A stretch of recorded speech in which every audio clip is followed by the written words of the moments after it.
Hello friends, તો કેમ છો? બધા મજામાં છો? તો મેં આજે ચણા ચાટ બનાવી છે. તો એના હાટુ પહેલાં આપણે બાફેલા ચણા લઈ લેશું, ટમેટું લઈ લેશું, ડુંગળી લઈ લેશું અને કેરી લઈ લેશું. પહેલાં આપણે થોડાક ચણા નાખી લેશું, પછી આપણે એની માથે થોડુંક ટમેટું નાખી લેશું, એની માથે થોડીક ડુંગળી, એની માથે કેરી નાખી દઈશું, એની માથે મરચાંના કટકા નાખી દઈશું, એની માથે આપણે માંડવીના બી નાખી દઈશું, એની માથે આપણે કોથમીર નાખી દઈશું. પછી આ તમારા ઘરમાં જેટલા બધા મસાલા છે ને એ બધાય નાખી દેવામાં.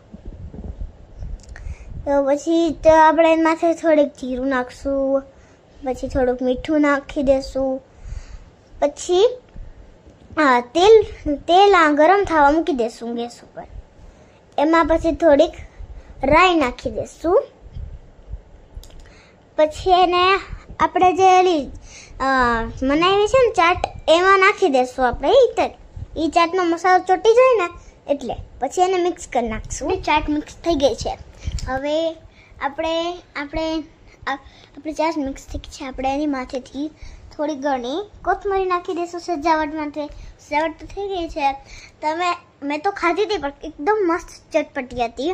તમે લોકો પણ ખાજો અને મને ચટપટી કોમેન્ટ કરજો, લાઈક કરજો, સબસ્ક્રાઈબ કરજો અને બેલ આઇકનમાં ટેપ કરજો. બાય.